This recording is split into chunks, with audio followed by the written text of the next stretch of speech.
Hello, everyone, and welcome to upstate New York for the MaxGrafix.co at the Glen 150 here tonight in the National Sim Racing Association Stay Tuned Sports Truck Series, where we will be turning not only left but right this week as you see these drivers drive through the S's here tonight. Definitely going to be a lot of fun here. It's going to be a little bit of a long one here tonight. The MaxGrafix.co 150, as I mentioned here, of course, it being a road course, so you're not as fast as you usually are on an oval. We will have to keep that in mind as these drivers navigate their way around this racetrack here tonight. I'm Peter Short, and joining me in the booth here tonight is none other than Drew Eisenman. And Drew, going to be very interesting for these drivers here tonight as they navigate around this racetrack.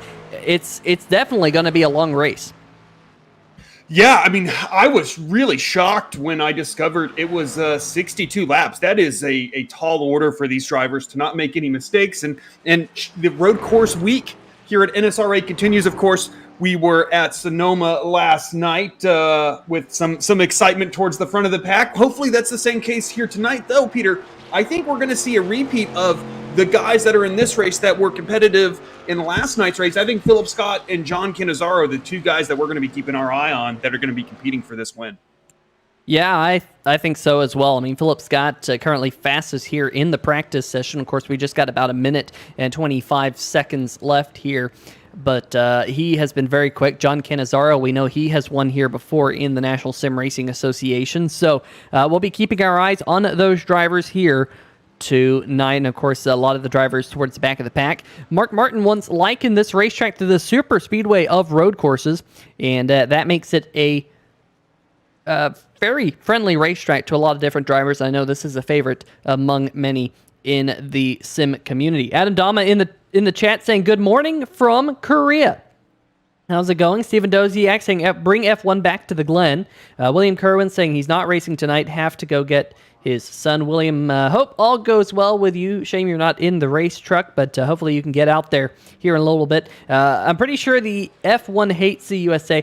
I don't know. Drew, I was seeing some of the grandstands here today at the Circuit of the Americas in Austin, and the grandstands were absolutely packed today, and it was only Friday. So based off of the past years that I've gone to F1, I'm not going to the F1 Grand Prix this year, but I've been years in the past, and today was probably the busiest I've ever seen a Friday at COTA. Just so impressive. The weekend is sold out. Just going to be really cool to see what Formula One has in the United States Grand Prix this week. But of course, we have the Stay Tuned Sports Truck Series here tonight on 3 Wide TV. Yeah, Peter, I can testify firsthand to how full the grandstands were. I, of course, living in Austin, do my best to go to all of those races. And yeah, for a Friday practice, it was really crazy. It was about as packed as Saturdays normally are for qualifying, and it was 2 p.m. on a Friday. It was something to see. Really cool to see the energy there. Really excited to see what this weekend brings. But we got our own road course race here tonight, and the field is being set now. And one of the biggest challenges here in qualifying, Peter, is being able to push just hard enough to where you can back up that practice time so you don't cost yourself, any speed relative to your competition. But that 1X can be absolutely brutal. You just drop a left side or right side tire into that grass and boom, that lap time's gone. Yeah, that is for sure. You see Philip Scott here out here on his sighting lap, and he will get those tires warmed up and see if he can turn in one stellar lap here coming up. Like I mentioned, fastest in the practice session here just a little bit ago, and trying to pick up our craigsetupshop.co.uk poll award here tonight. Big shout out to our friends over at Craig Setup Shop. Got a quick flash of it. There you go, the Craig Setup Shop pole position award. We'll have to move that graphic around as it's just a little bit in the way there. We can quickly do that, but big shout out to our friends over at craigsetupshop.co.uk. And Drew, I think we'll have to keep our eyes on this number 99 machine as he heads towards turn number 1. Why don't you take us for a lap around Watkins Glen? Yeah, going into turn 1, always easy to overdrive the entry. The track kind of fades away from you, but now going down the little short chute into the S's, really crucial to get right to that curb but not jump it, as that can really upset the truck. Now exiting in that final right-hander out of the S's down this backstretch, and A big point where you can gain or lose time is this entry going into the bus stop, hard braking into the right. Now back to the left, riding that curve, trying to keep it as tight as you can. There you go, the second left. Now back to the right into the carousel, which, Peter, I think you can take a few different approaches to a late apex and like diamonding it off, which is what we're seeing from this 99 right now. Exiting, getting all the way to the left of the track is now we're going into, I believe it's turn 9. I can't remember. How many turns are here, Peter? Great question. NASCAR doesn't even know, as Philip Scott uses all the rumble strips. Sometimes NASCAR says 11. Sometimes they only say 7 because sometimes they count the bus stop as 4 separate corners. Sometimes they don't. But Philip Scott here, I gotta say, Drew, a little bit scrappy in that number 99 machine, and he is only going to have enough for second. John Cannizzaro, a 1:14.566. How about that? Cannizzaro in his machine, fastest by a long shot here in the qualifying session. Other times starting to roll in. Josh Sobel, he's now third fastest. Chris Darling, how about this? Drew, I did not expect the MaxGrafix.co Ford F-150 of Chris Darling to lay down the lap that he just did, but he might be the driver to pick up the CraigSetupShop.co.uk pole award here tonight because, wow, a 1:14.5. What a lap from the number 11 as he absolutely destroys it going up through the S's. Yeah, that 11 truck won't be completing his next lap, but an exceptional qualifying time. I did not expect him to throw down that lap either. And Peter, I think last night really demonstrated that pole is such a huge advantage here. You can really dictate the terms of the race. I know I won the pole last night, and I got to control a lot of that race, even though I don't think I was the quickest car, maybe even the second quickest car, but because you put yourself in good track position to start the race, you can really control the front of the field and control that track position. So it's going to be really interesting to see as now the 99 of Philip Scott falling to 4th position as Tristan Maher jumps up to 3rd. So that the outside of the second row for that 99, he's got some work to do come green flag.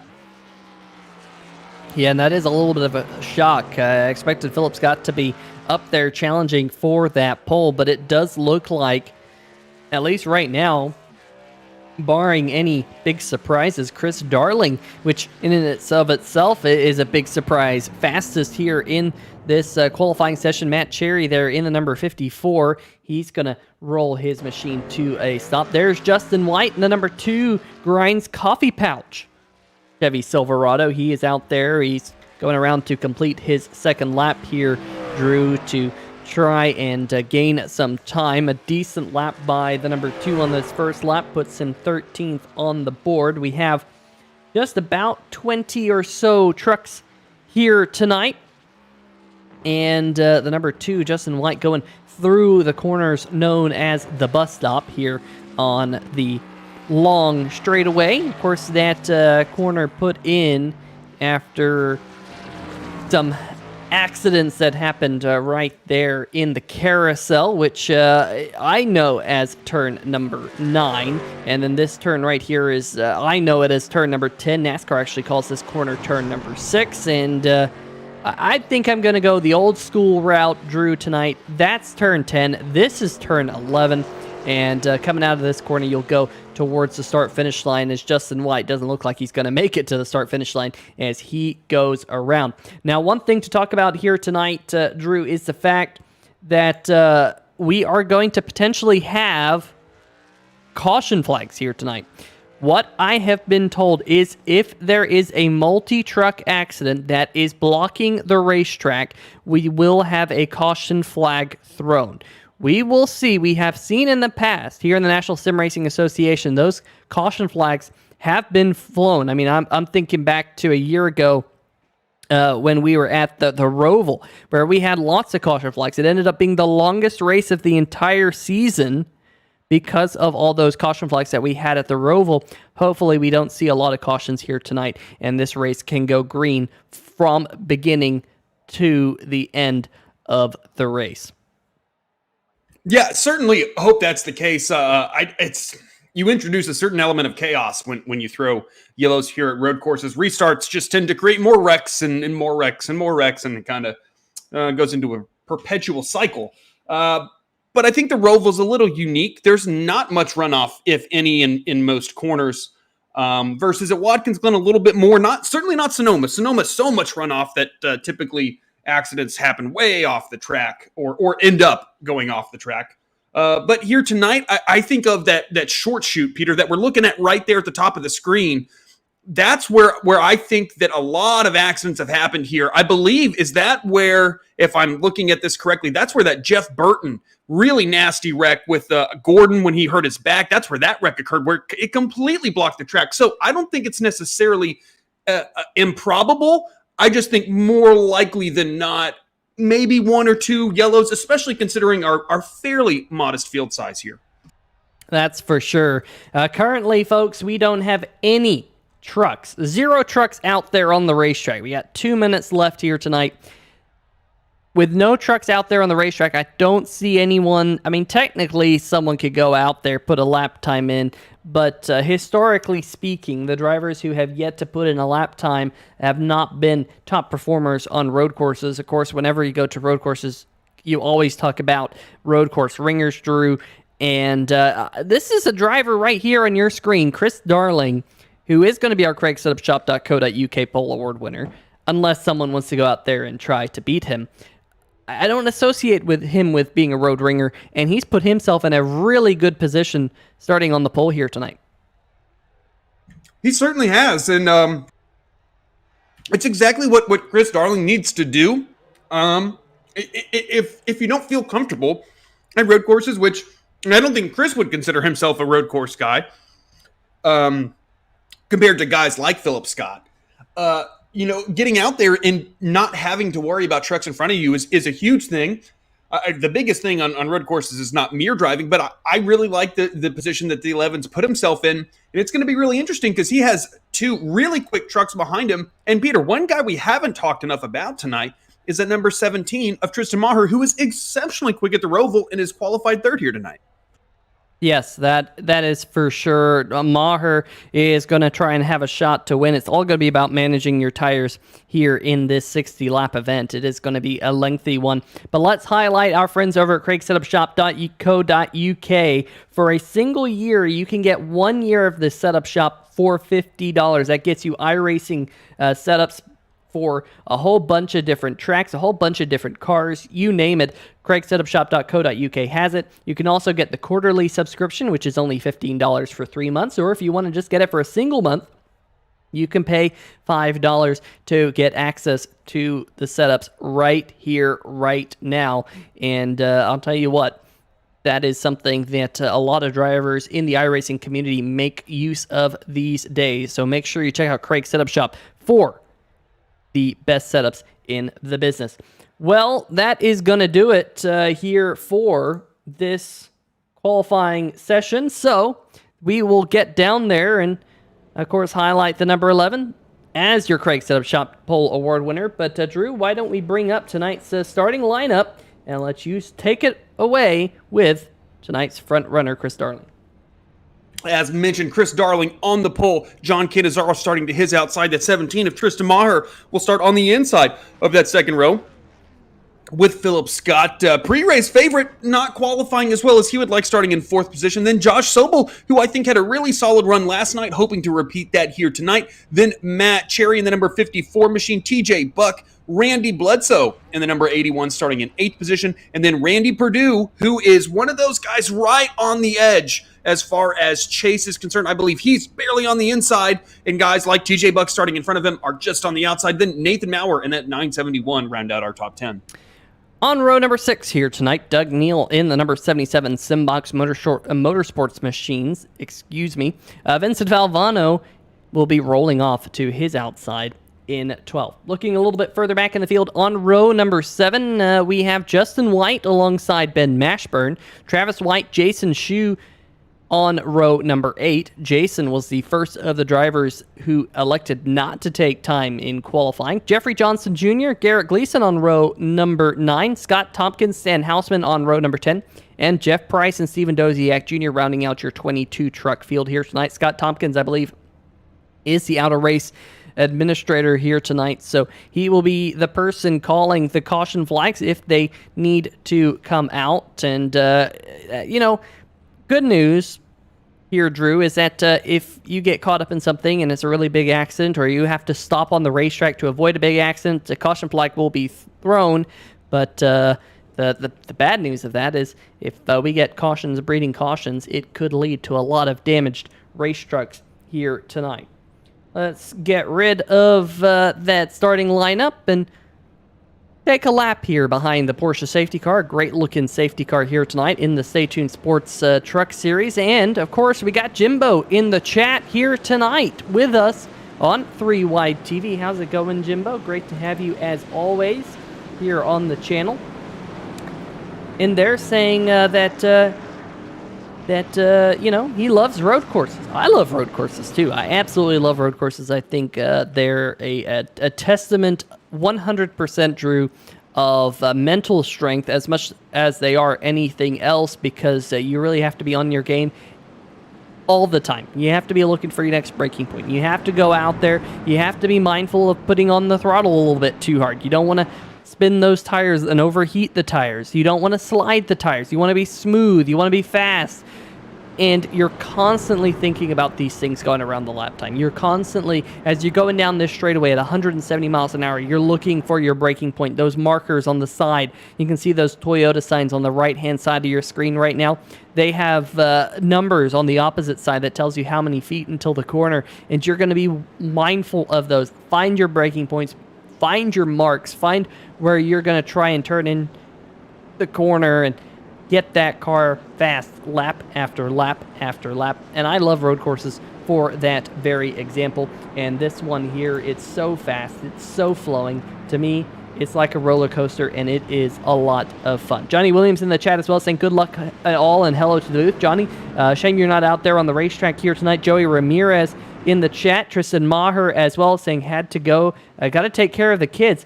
So Tristan here, Drew, not starting here the race. So that's unfortunate. I'm just catching up with that and seeing that, sure enough, Tristan Maher is not out there in the field. And that's a shame for the driver who was going to roll off third.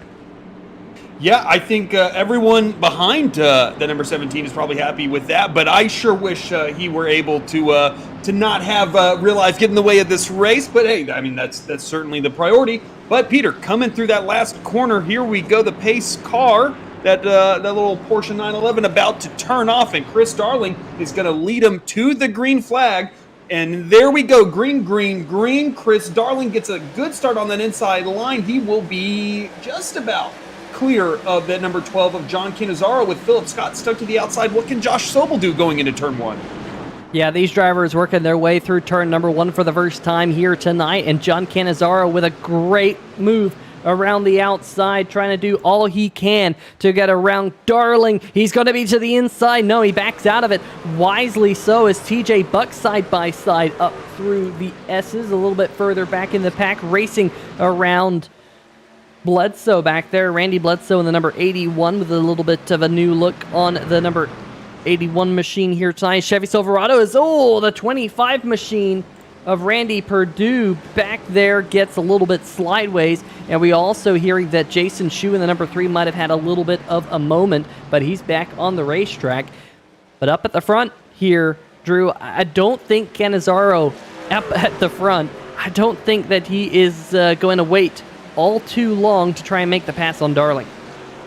Yeah, I would not put him in the category of drivers that I would consider to necessarily be very patient.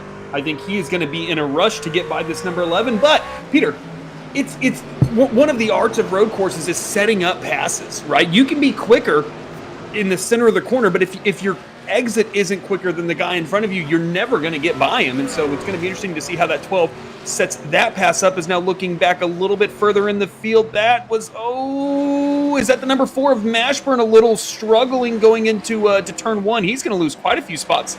I wonder if he maybe had a slowdown. That was really slow going into turn one for that number 4 machine. And now I think that's Vincent Valvano in that truck, if I'm not mistaken. Yes, in the 64.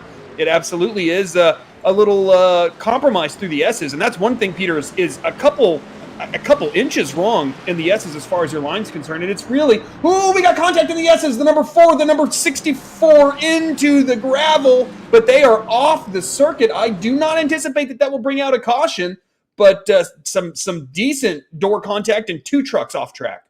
Yeah, let's go back and see if we can see how this all went down here. Of course, we'll throw out the 3-wide TV slow-mo, get to see all these cars go over the bumps, and Mashburn just kind of going in there hot, gets into the 64 of Alvano. We were just watching this battle, and then Travis White on scene right there, gets into the back of the number 4 machine. What happened to Vincent Valvano? Ooh, he almost got into the tire barrier out there in the gravel. He gets it turned back around, but that is not a good start there for the number 64 machine. Back up front, however, we are watching this battle for the race lead here early on. It's going to be a long race here tonight, Drew. I mean, we're already talking about this battle for the race lead as Cannizzaro looks to the inside now as they head towards the bus stop here on the backstretch, and sure enough, John Cannizzaro is going to whip around the Ford F-150 of Chris Darling. So slide Darling back to second, and here comes Philip Scott in the number 99 machine. We knew he was going to be fast, as we're getting word now that maybe we have another car with troubles. The number 2 of Justin White. What has happened here, Drew, to the Grinds Coffee machine? Yeah, the S's are kind of one of the less thought of, really tricky parts of the track. We'll see if the incident happens in the S's. Yeah, just a little too far to the outside, into the grass, and hard into the outside wall, and that good old sticky wall that you get sometimes in iRacing when you somehow impale yourself into the wall there. And yeah, that's going to be probably day done for that number 2. But change for second here, Peters. Now, I think Philip Scott is making his move around that number 11 machine. He absolutely is. Oh, that's a hard hit. That's one of those where you just kind of, you hold escape, you start unbuckling the wheel from the old desk if that's what your setup is, and there you go. That's just about it. Now we're watching the pass from the number 99. I think Chris Darling kind of knows that he's not necessarily as quick over the long run as those 2, and there that number 99 goes. And now he's going to be trying to hunt down the number 12 of John Cannizzaro, but quite a bit of work to do, Peter. That 11 being between he and Cannizzaro, about 2.5 seconds now is the difference between that number 99 and number 12. So Philip's got quite a bit of work to do, as now Chris Darling dropping to third. Yeah, so Darling in that number 11, he's, like you can see now, about a half second behind the number 99 of Philip Scott. Looks like we got a little bit of a battle back here between Matt Cherry and the number 54 machine and Randy Bledsoe, who is back behind him. This is the battle for the 5th position right now. Bledsoe started this race in 8th. He's now up into 6th, so a good start here already for Randy Bledsoe, but a long way here to go. Rich Sobel in the chat saying, hate the fly paper when it gets on the barrier. I'll tell you what, Drew, the iRacing wall physics have been that way since this game came out back around 2008. They just sometimes get gluey and they become non-solid. I don't know what it is. I just don't think that's an area where the developers are putting effort into, because they are trying to refine the physics of the cars. They're trying to add more cars, and wall physics, what are those? And sometimes you can see they're odd. I'm sure Garrett Gleason in the number 7, as he was going through there, he was glad that car didn't bounce off the wall, because it probably would have come straight off right in front of his nose. But hopefully that's something iRacing at some point can work on. I know grass physics has been another one that iRacing has neglected over the years, in my opinion. I mean, they do neglect things. They do make certain things better, and one of those is keeping these cars on the pavement. That's the good news. We also got Neal Gravestock in the chat. Neal, how's it going tonight? Late night for you. Hopefully you are doing well. Maybe you're taming your beavers here late. Adam Dama in the chat saying, I think they'll be good once they get past the first turn, and then they'll just kind of set sail. And that's kind of what it is, kind of what's been the case, but it's definitely been the case for the number 12 of John Cannizzaro, as he has set sail up at the front of the field. There is his lead over the number 99, the 11, and Josh Sobel. How about Josh Sobel right here in the number 57 machine? he is looking at trying to get a top 5 here tonight. We have seen him have rotten luck this season. Tonight, Drew, he's inside the top 5, needs to minimize his mistakes as he gets sideways coming out of the carousel, as I mentioned, minimizing mistakes. Yeah, and one of the big things here at Watkins Glen is keeping those rears on. That's a late move. Oh, a bit of a lockup there. I believe that's the 81 of Randy Bledsoe. That was so close to tagging the left rear of that 54 machine. What are we looking at now, Peter? I believe we're on board with the number 7. On board with the number 7, and I don't know what happened here. But Garrett Gleason, lights up the rear tires, gets a little bit of wheel hop on entry into the corner, and holy smokes, something happened with Ben Mashburn back behind him. Gleason, who obviously locked up those rear tires, we'll get another look at that one here in the 3-wide TV replay. But watch Garrett Gleason here, Drew. Let's see if we can go up to the outside line and see what happened. There's the rear tires go. He hits the inside wall, and then what about the... Oh my goodness, the number 4 machine there just coming in late. Just really nowhere for Ben Mashburn to go. Yeah, I'm trying to figure out exactly what happened. I kind of have 2 theories. One, I think, is the least likely of the 2, is that the 4 kind of had his own incident by himself. But I think probably what's more likely is when he saw that number 7 start to move forward, he just slammed on the brake and then locked up the rears right there. And then boom, basically the same thing happens, except he gets that flypaper wall physics going on there. And unfortunate. The 4 kind of had a rough first 10 laps, as the leaders are now working lap number 8. But there you go, Peter. It only takes one small moment to really ruin your day at one of these road courses. Yeah, that's for sure. One small hiccup, and your night is done. Here's the number 14, Jeff Price. He's racing with Doug Neal. In fact, Jeff just made that pass for position just a little while ago, so Neal's going to slide back to 11th. Jeff inside the top 10 here tonight for the first time. And Jeff Price, Drew, I think his goal was just to keep it between the lines here tonight on the black stuff. But Jeff Price has gone from 21st on the grid all the way up inside the top 10 now. So he is currently our biggest mover of the race for sure. Meanwhile, the 971 of Nathan Maurer just got around Randy Bledsoe. I'm wondering if something happened again with the number 81 machine. Let's see if we can dial up a 3-wide TV replay and see if we can figure out what happened to Randy Bledsoe coming into the bus stop here.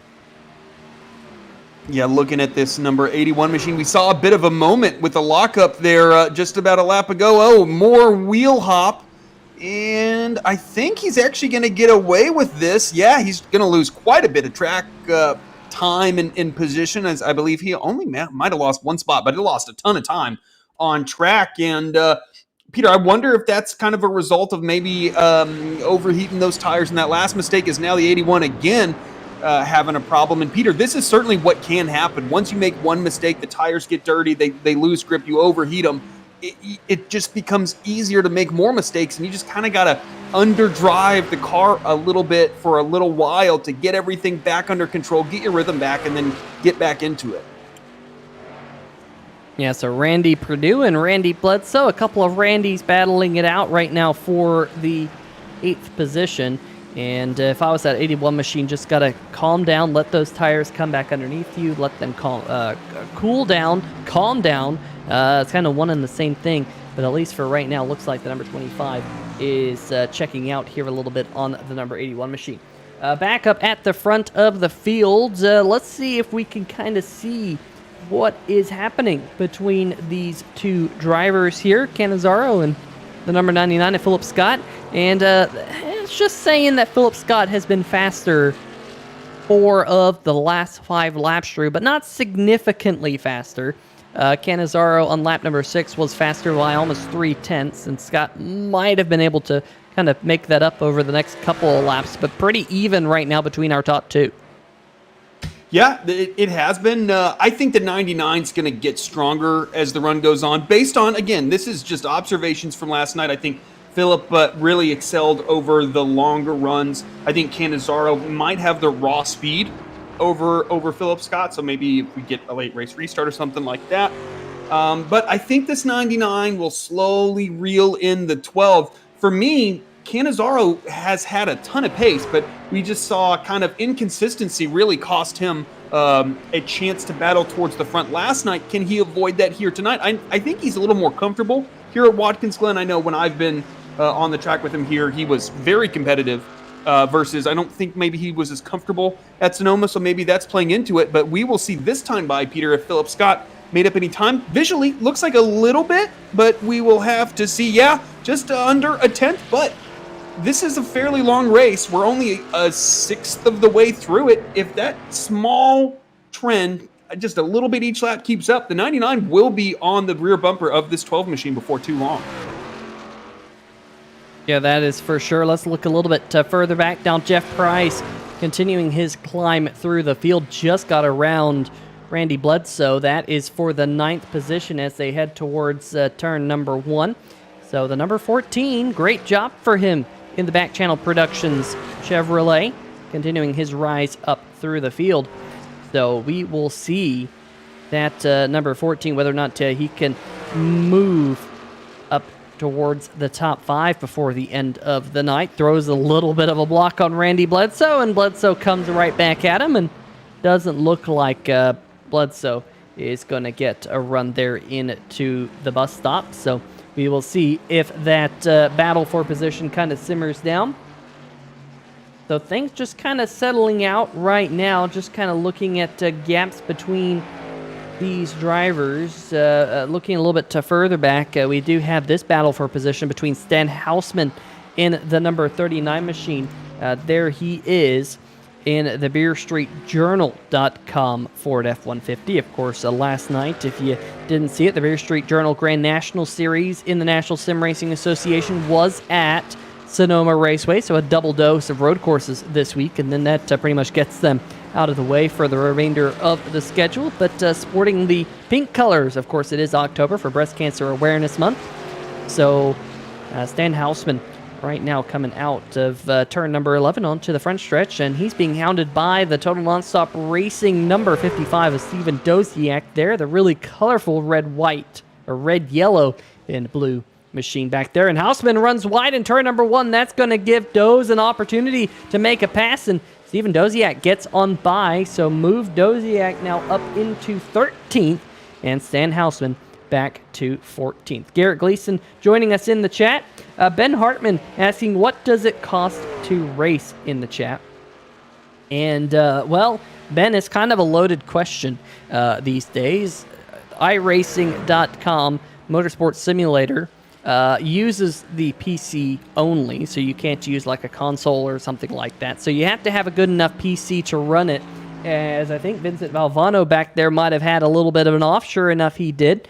So barring the fact that if you have a good enough PC to run iRacing, which I would say those good enough PCs start about $1,100 or $1,000 to $1,100. You just basically need a dedicated graphics card, and you can run it on low settings. But they go upwards of $3,000 for all the bells and whistles. Then, of course, you're going to need your monitor and all that stuff. All of these drivers here tonight, they also have hardware peripherals where they have a steering wheel, they have pedals, they have, some people will even have shifters. Those wheels at an entry level start around $200 for a kind of a cheap one. Then they start to go upwards of $3,000 for a steering wheel, pedals, and a shifter for the top of the line. So you're looking anywhere from $1,500 to start, all the way up to $6,000. Then you have to talk about iRacing.com. iRacing.com starts at about $100 per year. It is a subscription to be in iRacing and use the iRacing simulator. Each track and car costs about $15 on average. So you think about that, and $15 for 20 tracks, that's another $300 to your investment. Granted, you only have to buy one truck to race in the trucks, NASCAR trucks. But you factor that in. So I've lost count. You're going to have to go back, rewind, and start adding up the dollar signs here. But then to get into the National Sim Racing Association, I think there's a buy-in of $15 on top of all that madness. So you're looking at, Drew, I would say, to kind of just get started and run a single season in the NSRA, you're looking at probably, $1,600 to just kind of get out there on the racetrack. It sounds like a lot. Of course, the big brunt of that is your PC and your steering wheel. But it's not a cheap hobby to do this. Yeah, I mean, but the good news is once you get all of the equipment, the only thing you're paying for at that point is content, right? Barring you mess up your computer, which if it's pretty much a dedicated sim deal is unlikely unless you really start getting into the nitty gritty of trying to extract as much performance as possible. It's kind of an initial cost, but it's not like in real life if you were to buy a race car and you got to change tires all the time. Typically, once you get that set up, you're good to go for a while. As you mentioned, you can spend as much money as humanly possible on this thing between the direct drive wheels, a 3090, whatever graphics card. You could spend a lot. But I think $1,500 is probably the low side to have a problem-free setup, right? As now we're looking at a replay here with Jeffrey Johnson Jr. in that number 33 machine. Are we back live? Oh, no, we're not back live. There we go. Into the carousel. Lights up his rears a little too much. Gets her a little sideways and then taking his time and collecting it. There we go. Pointed back in the right direction, exiting the carousel now. Back up front, no real major developments. Cannizzaro pulled away a little bit. Now looking at another replay, though, Peter, what are we looking at now? This is the 25 and the number 14 machine, and Jeff Price continues his climb up through the field, although he did make that one look extremely easy. But the number 14 of Jeff Price just worked his way up into 8th, so continuing to cement his drive up to the front of the field here tonight, as you got Jeff Price here, Randy Perdue, and Randy Bledsoe all now together. This is 8th, 9th, and 10th.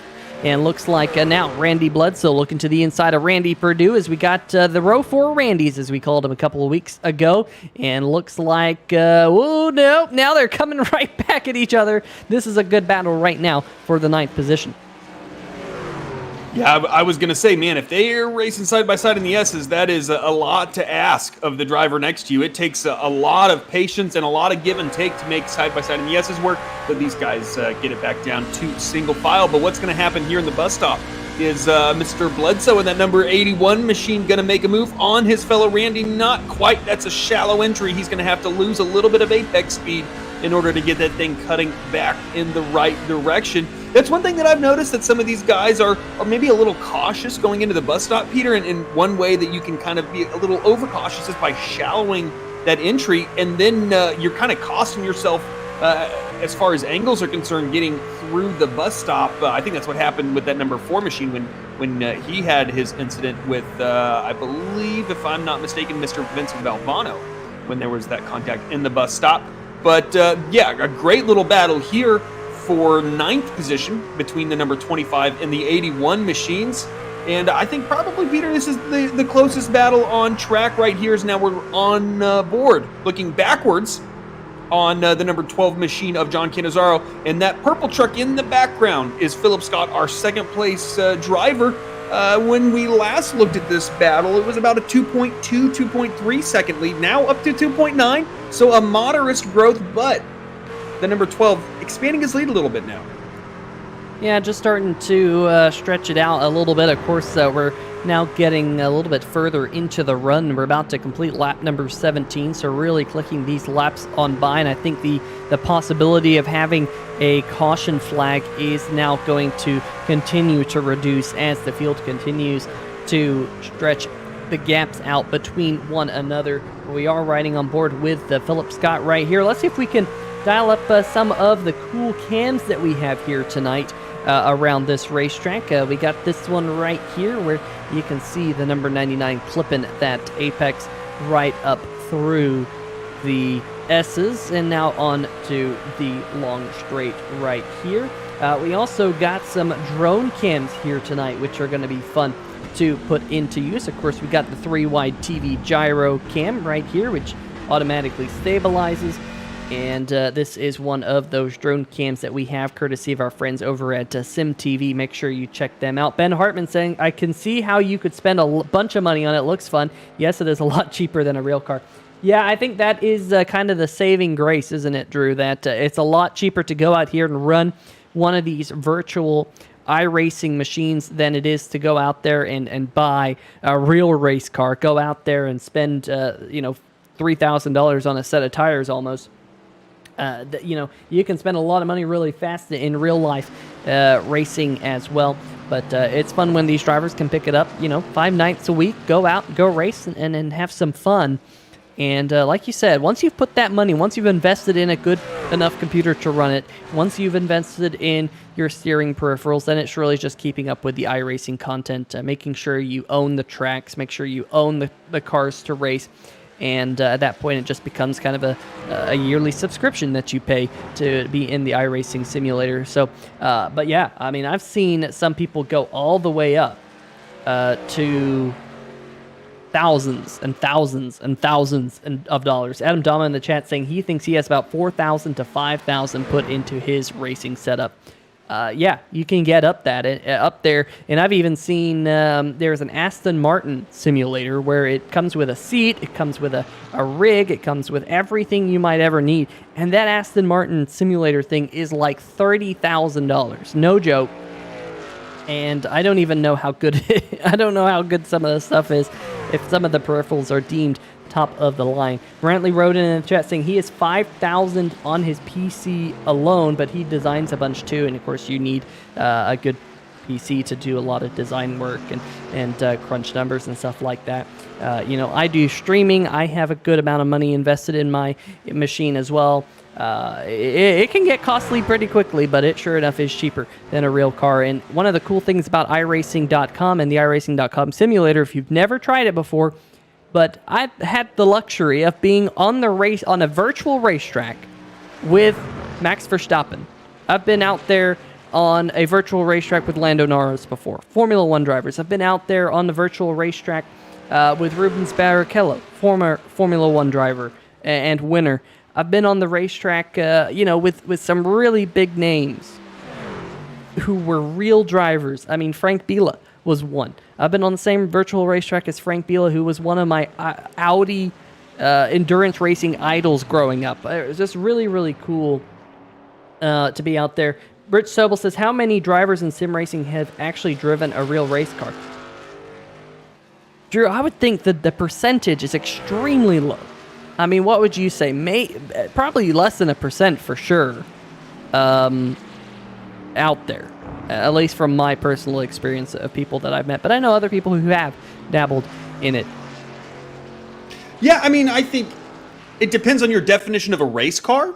Is kind of having a dedicated Corvette that you, now we're getting pit stops, we will resume this conversation when Mr. Cannizzaro is able to get in and out of his pit stall, and probably not a lot of urgency behind a lot of these guys. The big thing here, Peter, at Watkins Glen in particular, is speeding on pit road. Pit road is sloped downhill. So if you keep a constant pedal, you're going to speed. So you got to kind of reduce that pedal input as you go down pit road, because that decline increases and increases, or decreases and decreases. I'm not sure the correct nomenclature there. But an undercut by the number 12 machine on Philip Scott. And Peter, I got to say, I think that this is going to, at least in the short term, give an advantage to that number 12 as far as track position is concerned. But do you think Philip could possibly extend this to lap 30? I got to imagine it's close. These guys are running 75% fuel. They're already on lap 20. I got to think 30 doesn't seem like it should be out of reach, except nope. There we go. I'm wrong. Number 9 coming down onto pit road. And yeah, I mean, hey, there you go, Peter. I know I saw you and Garrett talking last night that as soon as you say something as an announcer, the opposite tends to happen, which happened right there. But can this number 99 get in and out of his pit box cleanly? Will he lose gain time? We will find out once this number 99 completes his pit stop. Yeah, we got some other drivers just coming off pit road. There is the number 39 of Stan Hausman, who was able to get back around Vincent Valvano. Also joining Philip Scott on pit road is the number 11 machine of Christopher Darling. Of course, did pick up that CraigSetupShop.co.uk pole award at the top of the show.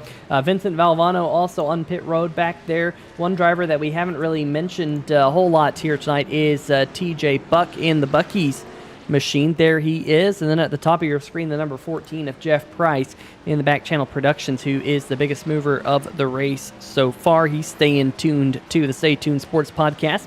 And there is a link in the description to the Stay Tuned Sports Podcast, their Podbean link. Make sure to check them out if you have not already, because it is a great podcast. And I will say, if you are a fan of the Philadelphia Eagles, it might be a tough listen right now. If you're a fan of the Dallas Cowboys, it might be a really good listen right now.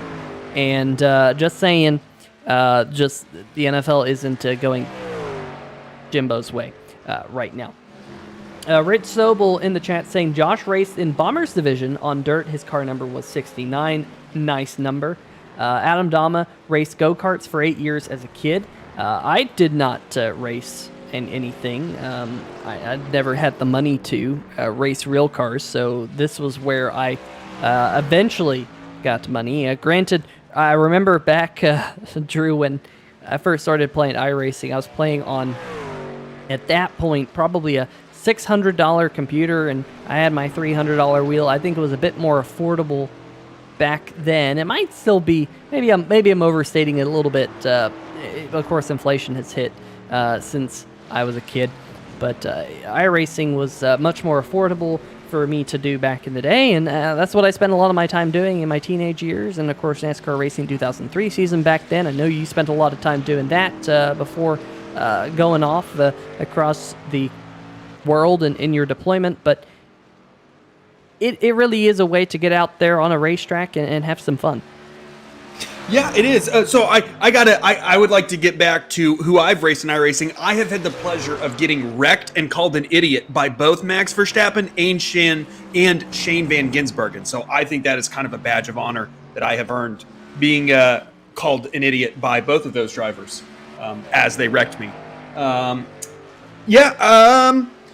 Yeah, I think when by the way, that's how we know we're getting old, Peter, is we talk about things back in my day and we have to account for inflation. I think that's officially how we know we're getting into the old person grouping. But yeah, I think I started on one of those like $150 Momo wheels that would strip the gears all the time and would break and you have to find a new one. And then I think I was like on a GTX 9 or a 700 series or something like that. Yeah, I mean, just computers back then were certainly cheaper, especially as the GPU thing continues to not go in a very favorable direction for consumers.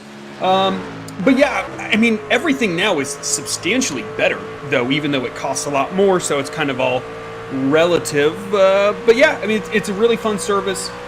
It's really fun to do. I have also never driven a car, a race car. I have done track days on motorcycles, and I have done COTA. That really, really is a lot of fun and is much cheaper than cars, but it also hurts a lot more when you crash because you're guaranteed to hit the ground, which I certainly have done. But yeah, I mean, I don't think many guys in iRacing have raced real race cars. I think a lot of guys have probably done a track day or two in whatever car that they have or something like that. But it's certainly different in real life versus the sim. But I think this is a fantastic way to kind of, come as close as you can to doing it without, again, not only spending money on the car, the motor, the tires, the transmission, the rest of the drivetrain, but when you wreck one of these, you don't have to buy a new computer. Right? That's the great thing. You just hit escape. You're not injured, hopefully, unless you have one of those crazy ones and you can tip it over when things go too crazy. But yeah, I mean, I would love to have an insane amount of money to be able to do real life racing, but I think it would take a lot of disposable income for me to justify that expenditure versus what we get on iRacing, because it's pretty darn good. Yeah, that is for sure. And you want to know one thing about? I've never driven a race car in my life. I was watching someone do a track day recently, and they had an onboard camera of that track day, and it's kind of crazy how I wasn't in the car. I was watching the car in a YouTube video, and I could physically tell that the person wasn't pushing the car to the limits, and I could feel it more than they could almost feel it, of when to get on the gas and that type of thing, because I'm used to racing in kind of 2D space, and I could just kind of feel that they weren't exactly getting everything out of the car, and I think I had that just from the fact that I have done sim racing in the past. It's kind of an odd thing to describe to someone, because I'm sure they'd look at me like I'm absolutely crazy, like you've never done that before, but it's something that I could sense. I do think it does give you some sense of racing out there on the track. Rich Sobel says, I love watching my son race from this point of view. Well, yeah, you're on board with Josh Sobel right now. And one thing to note, Josh came down pit road on lap number 20. Chris Darling in front of him pitted one lap later. So I got to say, Josh here is doing a good job of keeping up with Chris Darling. Darling has slightly fresher tires. That will give him an advantage, especially as this run continues to go on, as we're now just about a third of the way into the second pit cycle. As we had people rightfully in the chat, Scott Crump saying this is going to be a two-stop race. Yeah, everyone appears to be doing the two-stop strategy here tonight. Riderly Angle rooting on the number 99 machine of Philip Scott. Let's see if we can check out Philip Scott here, because one thing I'm noticing out front, Drew, there's no John Cannizzaro out front right now. Cannizzaro has disappeared off into the distance. You can just barely make out the truck going into the bus stop right there. Yeah, it'll be interesting to see that the number 99, a little bit fresher tires as well. And I think last night we saw that one lap can be a pretty substantial difference as far as short-term gain and then long-term loss in pace. It'll be interesting to see how that plays out. I agree that the 57 is doing pretty well. I think Sobel's a little quicker than Darling, and he has been most of this race. It's just getting that track position is really, really challenging, as we're riding on board with Steven Doziak in this number 55 machine, looking at Travis White. These drivers are battling for 12th position right now, and then the number 39, 64, and 57 now coming to lap these drivers. Actually, that's the number 11 and 57. My apologies, not the 64. But so yeah, those two drivers, the 57 and the number 11, are third and fourth. And these other vehicles have already been lapped by the leaders, as the number 55 makes a move down to the inside, a little conservative on the brakes, always kind of appreciated by that driver on the outside, when the driver on the inside just doesn't go as deep as they want to into the corner. But a good little battle here between two positions for third position and for this 12th position between the 23 and the 55 of Travis White and Steven Doziak, respectively, and then for third with Chris Darling and Josh Sobel right behind them. And Peter, this can be a really, really big factor that can play a huge role in determining the outcome of this race, is how you interact with this lap traffic. It can cost you a ton of time, and it can also save you a ton of time relative to your competitors. We saw that happen last night with Philip Scott. He got into it with actually not a lap car, but a car on an alternative strategy, and it completely changed Philip Scott's race. I wonder if something similar could happen here and really change the dynamic of this battle for third. Yeah, you see Chris Darling has caught up to that battle for 12th between Steven Doziak and Travis White. We're riding on board here with Josh Sobel, and it looks like Doziak here going to lay over on the left-hand side of the road for Darling, but Travis White isn't playing so nicely. Sobel going to really dive it in, and looks like Doziak is going to play really nice. He's going to go way off the racetrack to let Sobel on by there. But now Darling has to contend with Travis White as they work their way up through the S's. And you can see here, Drew, that Sobel has been able to use this opportunity to close in on Darling, but Darling now to the inside of the number 23 as they head towards the bus stop. Yeah, and compromise the exit for the 11 coming out of the S is compromising the bus stop for the 57 now, so it kind of is going to balance out a little bit. That's actually going to cost Sobel quite a bit of time relative to Darling. Darling really was able to get most of the passing done where he could make it work. Now Sobel's going to have to try to get a good run out of the carousel, which he does, but this is going to put him on the outside of the next corner. Will the 23 give way, or is he going to continue this battle? Nice move there by the 23 at that corner, but I think that 57 probably a little frustrated, but that is the nature of racing. There are no blue flags here well, there are blue flags, but there's no enforced blue flags here in stock cars at road courses like there is in open wheel in real life. As the 54 of Matt Cherry dead sideways as Nathan Maurer and he battle for fifth. Yeah, so this is, like you said here, the battle for fifth position. TJ Buck not all too far out of this picture as well. They're in the Buc-ee's machine.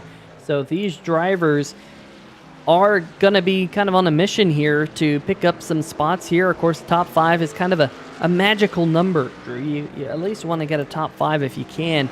And Nathan Maurer right now is the driver who holds onto that 5th position. Matt Cherry is in 2nd. We have seen some great runs out of Matt Cherry so far this season. But one thing we haven't brought up so far here tonight in the Stay Tuned Sports Podcast Truck Series is the point standings.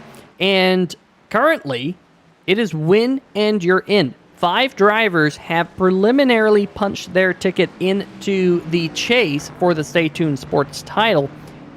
However, Drew, I'm looking at the scoring pile right now. John Cannizzaro, he does already have a win on the season, but we've had 5 different winners in the first 5 races. Jeff Bryce, Jordan Shepard, John Cannizzaro, Ben Mashford, Jason Gracias, all those 5 drivers. Cannizzaro looking to try and repeat as the first repeat winner of the season. But if, something happens to Cannizzaro and the number 99 of Philip Scott can catch him, get around him, the 99 could become the 6th different winner that we've seen this season. And it's not all too far out of the question as we're just now at the halfway mark. We are just about an hour into the stream, and we're only halfway in the race here tonight. It is an endurance event here at the MaxGrafix.co at the Glen. But look at those other drivers, Travis White, Nathan Maurer, Matt Cherry, Stan Hausman, Randy Perdue. Those drivers are currently in the chase based off of points. TJ Buck just on the outside looking in. Same thing with Doug Neal. Nick Kessler not even in the race here tonight. Justin White, we saw his problems with him getting stuck into the wall down there in 14th. So this could be a big night for drivers like TJ Buck to try and get themselves inside the top 10 in point standings. But who knows, Drew? We have been told 8 drivers work their way into the playoffs on wins if 8 different drivers win, and then it gets a little bit messy after that. So we'll focus, at least for now, 5 drivers are already locked in, 5 drivers currently in on points. We'll see how that evolves as the season goes on, as we are now in the back half of the MaxGrafix.co 150 at the Glen, Drew. Yeah, halfway. I think a good way to look at it is I think it's incredibly unlikely that in our 10 regular season races we have 10 different winners or even 9 different winners. I think that it's probably going to be 8 or less. I expect some repeat winners before too long, which we might have our first one tonight if the race continues to trend the way it is trending. But yeah, it'll be interesting to see how that whole thing plays out. 8 positions could potentially be locked in by wins. Basically, those top if those top 8 are filled, the last 2 positions in the 10 driver chase will be determined by points. It's pretty much that simple as far as I understand it. So yeah, and Cannizzaro looking to solidify his shot of being a chase driver, because it doesn't matter if there are more than 8. If Mr. Cannizzaro gets his second here tonight. One thing, Peter, that I've noticed, Philip Scott is struggling with lap traffic. He has lost about 2 seconds over the last few laps to lap traffic. He had cut it to under 7 seconds. Now 8.8 seconds separate John Cannizzaro and Philip Scott. Yeah, you can see that lap chart right there. It, like you said, had just crept underneath 7 seconds. and then the lap traffic hit, and now he finds himself 8.8 seconds behind your race leader. So a lot left to do for the National Ninja.com number 99 of Philip Scott, of course, sporting that color for Breast Cancer Awareness Month. But he's catching up to the number 77 here of Doug Neal. Neal's just going to let him on by. Neal is the first truck one lap down in the 11th position as they currently run around the racetrack. But let's go check out some of those battles for position. This is probably the best one right now on the racetrack. Still 5th, 6th, and 7th with TJ Buck right there. Jeff Price drew his charge up through the field, has kind of ground to a halt. He is about 9 seconds behind this battle that we're seeing right now in the 8th position, but still very respectable for the number 14 machine, plus 13 positions from the drop the green flag. Yeah, really, really impressive move through the front of the field. TJ Buck having a really strong run here tonight. Started 7th, is currently running 7th.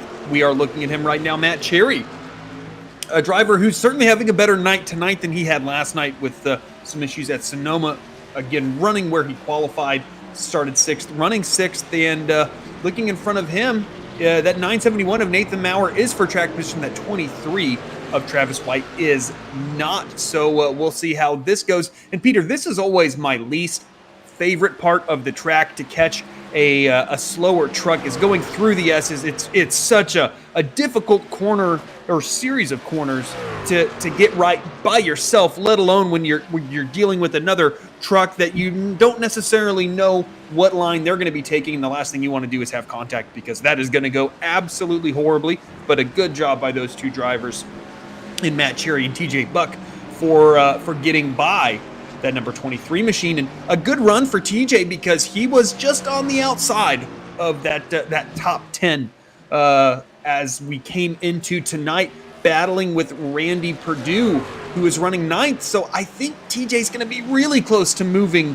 ahead of Randy Perdue. Peter, I believe it is a 1-point increment between positions on track, not counting bonus points, correct? Yes, that is correct, I do believe.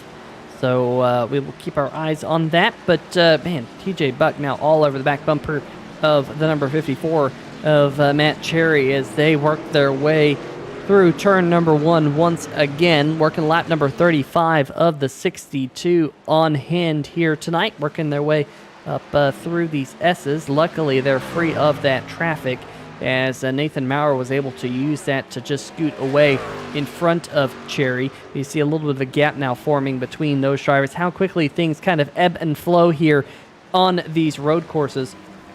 Rich Sobel asking, what tracks do we have coming up before the chase? Is, whoa, Nathan Maurer gets the bus stop all wrong. And Maurer here off the pace, Drew. I was just looking away to try and answer Rich Sobel's question there, but let's see if we can go back and see what happened here to the number 97 machine as he worked his way through the bus stop here, because he got it all types of wrong and lost a couple of positions. He did. That's a slowdown for sure. So I think that's why right here, all of a sudden the 971 really slows down, is when he had that little grass excursion that absolutely is cutting that corner, and he certainly had a slowdown to compensate for that. That's what iRacing does when it views you as kind of gaining an advantage outside of the track. A lot of times you'll get a slowdown, especially if you kind of cut the inside of a corner. See right there, I think he just clips the grass a little too much. Maybe he gets a little too much curb that pitches him back to the left, which makes him cut that second left-hander in the bus stop. And unfortunately, that's 2 positions lost for that 971 as Matt Cherry now moves up into the top 5. And so now that battle between Matt Cherry and TJ Buck is one for, you, as you kind of mentioned earlier, it's kind of one of those categories that you want to finish in. There's that top 5, the top 10. Podium, I don't think is statistically counted in iRacing that much, but it's certainly kind of one of those categories that you want to find yourself in in the race, but a great battle that we're looking at right now between this number 84 machine, who has just been applying a ton of pressure to the back of the 54, a little bit of movement under the rear tailgate of that number 54 machine. And Peter, that's one thing that you can kind of get yourself in trouble at road courses doing, is by driving in that rear view mirror, taking too much of a look at your F3, your live timing and scoring intervals between the driver behind you and yourself, and not just driving your line. And I wonder if that's creeping into the 54 as he is just being hounded by TJ Buck. Yeah, and that is for sure the number. Let's see, that is the number 84 of TJ Buck. I didn't want to get the 54 and the 84 mixed up, because it's the 54 of Cherry and the 84 of TJ Buck. Those drivers really are hounding one another right now. Meanwhile, we do have a battle for position. In fact, we got a quick glimpse of it a little bit further back between the 23 and the 64 as well. Vincent Valvano and Travis White trading positions here on the racetrack. This is a battle right now for the 14th position. And now, as I look away from this battle for a quick second, oh my goodness, Matt Cherry off the racetrack and TJ Buck just scooted on by. What happened here, Drew?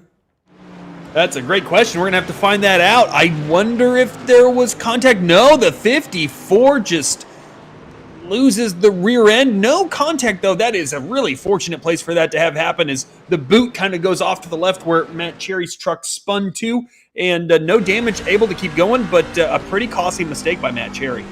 Yeah, you see him tries to get the truck yawed out, just tries to catch it, unable to do so, locks it down, grinds it to a halt there. You see a couple of those race trucks scooting on by, and so all of a sudden move him back a couple spots, and there is TJ Buck inside the top 5. Might be for the first time here tonight in the Buc-ee's for Boobies number 84 machine, going off into the bus stop right here.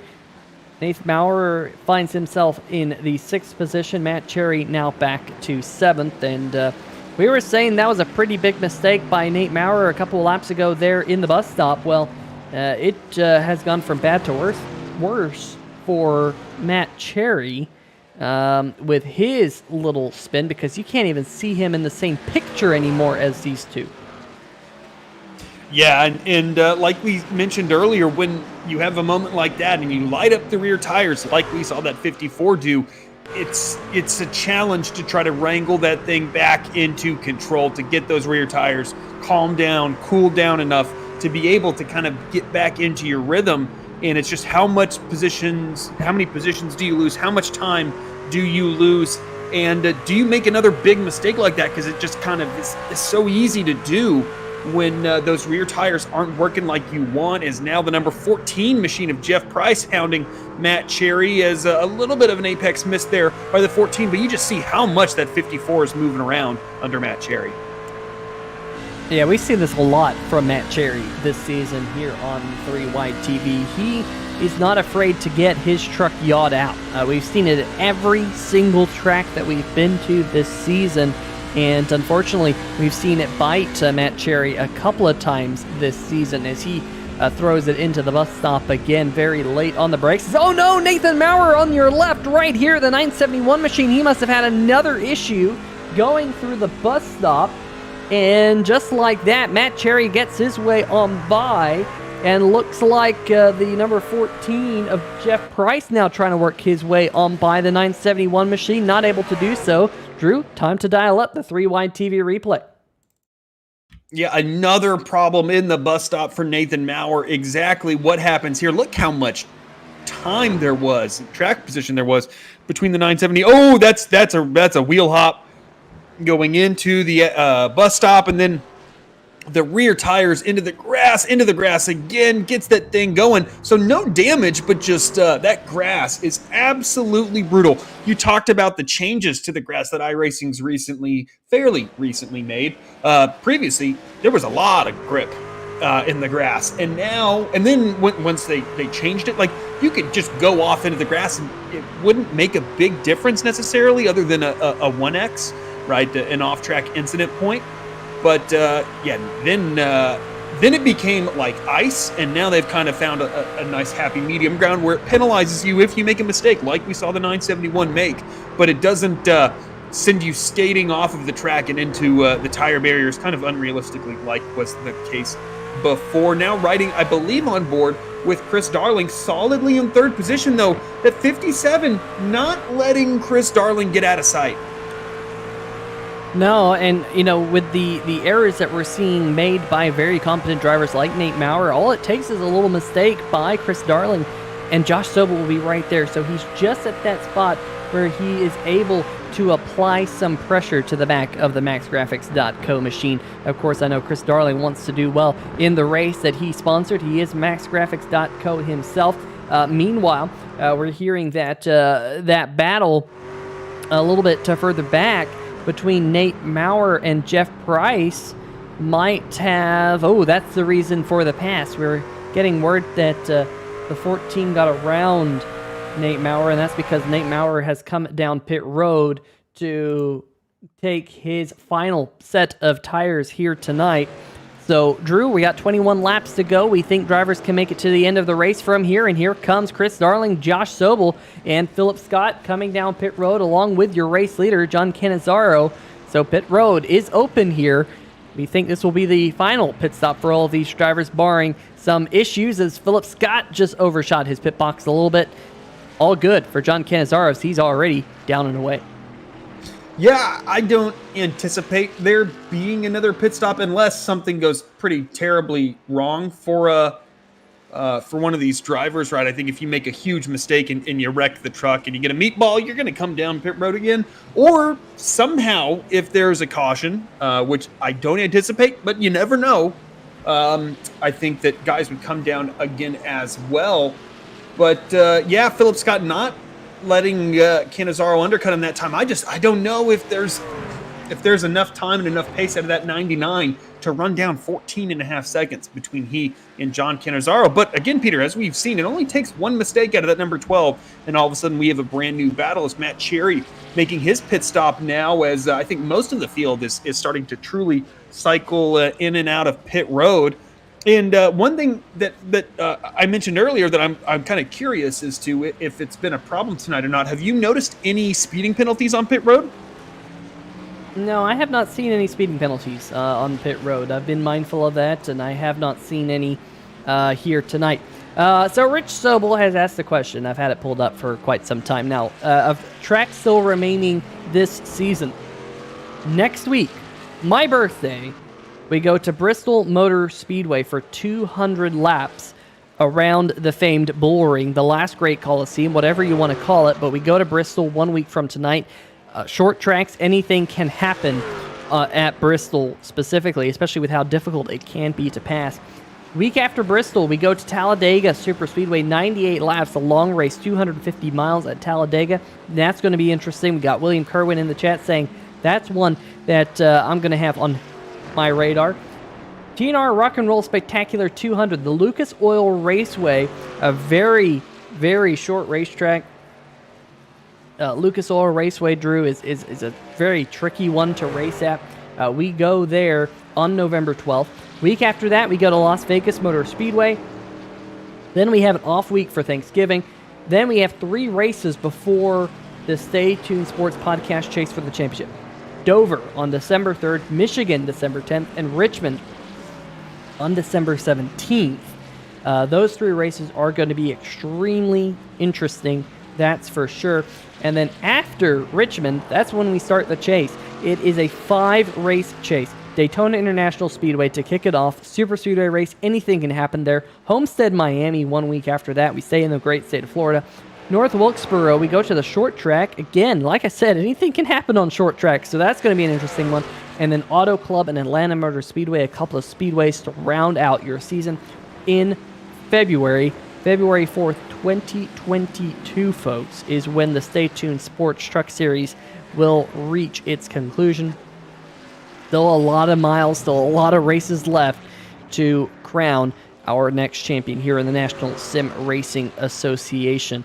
But John Cannizzaro right now up at the front of the field in the Mopar Chevrolet Silverado, looking mighty fine with a commanding lead over the driver of the number 99 machine, who did just turn the fastest lap of the race, Drew, at a 1:14.71.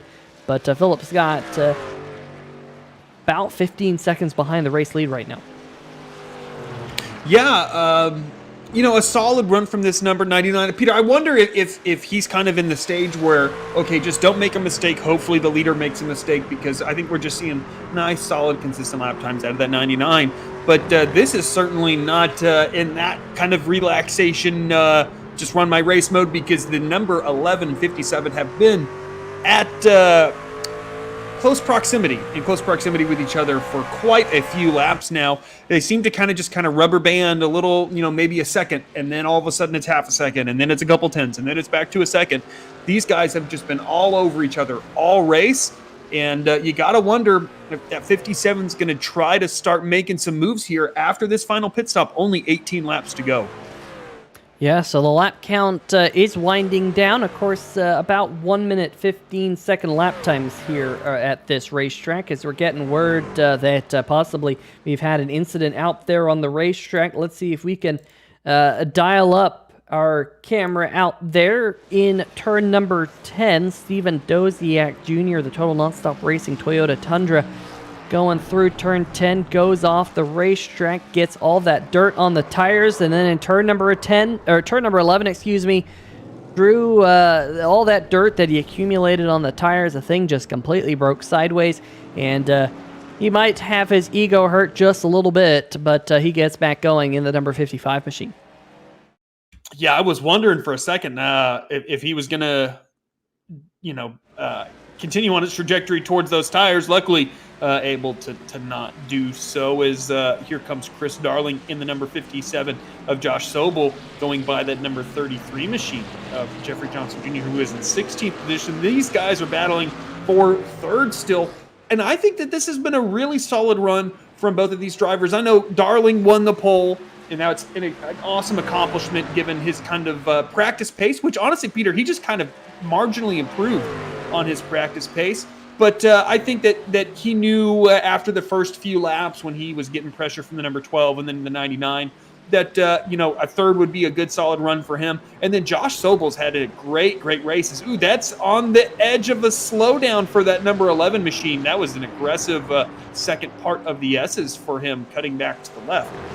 But a really good run for Josh Sobel. I know, I think yesterday in when talking about the Beer Street Journal Grand National Series, that he was like, God have mercy on my soul going into this race. And he performed pretty well there as well. I believe, I know when I was around him, he was running solidly, although got to admit, I wasn't really tracking where he was late in the race. But I know he had solid pace last night, solid pace tonight, and he's proven himself to be a pretty handy little road course driver. Yeah, that's for sure. He picked up last night's racetrack at just, moments before the drop of the green flag. So Sobel was kind of sporting a new look to the racetrack. The track wasn't sporting a new look to him, because he had not even turned a lap there before practice in the Beer Street Journal Grand National Series, and with a pretty solid run. A very difficult racetrack is Sonoma, in my books, much more complicated and tricky in terms of road courses than this one that we're at here tonight in upstate New York, Watkins Glen International. But he's, again, putting on a show for the fans, trying to get a top 3 finish. Chris Darling, who was your pole award winner, brought to you by friends over at craigsetupshop.co.uk at the beginning of the night, still running in third. However, of course, we talk about the top 5, Drew, and you want to finish inside the top 5, but you want to finish on the podium, not only because you can say you finished on the podium, but also so you can get that luxurious interview on 3 Wide TV. You get to sit in the luxurious seats that we have up here in the booth and, hobnob with us up here. But right now, this is that battle. You're not missing anything up at the front. Philip Scott last time by was about 2 seconds slower than John Cannizzaro. So I wonder if Philip Scott has just used up his tires a little bit too much, as the race lead is now up to almost 17 seconds between the 12 and the number 99. And then really it's only about 10 seconds back from Philip Scott to this battle that you see right here. So that just gives you an indication, Drew, of how big a lead Cannizzaro has up at the front. The gap from first to second, much bigger than the gap from second to third. And then obviously there's not much of a gap between third and fourth. But then back behind these drivers, you have to go 37 seconds, an entire half a lap back to TJ Buck, who's running right now inside the top 5 in 5th. Yeah, but one thing, Peter, that could change this a little bit is the 12, our leader, John Cannizzaro, in a bunch of lap traffic. 2 trucks were pretty generous to him going down the front stretch and let him by, but there's quite a few trucks ahead of those as well that this number 12 is going to have to deal with, which, again, when you're coming to lap some trucks, you don't necessarily know that their markers are going to be the same as you going into the corner, that they're going to get back to the gas the same time as you, that they turn in to the corners at the same point that you do, all of that good stuff. And it's really easy to just drive your line, not anticipate what they're doing, and all of a sudden you run to the back of them, or you slide up into them because you're just doing a little bit different things and you haven't been around them very much all night.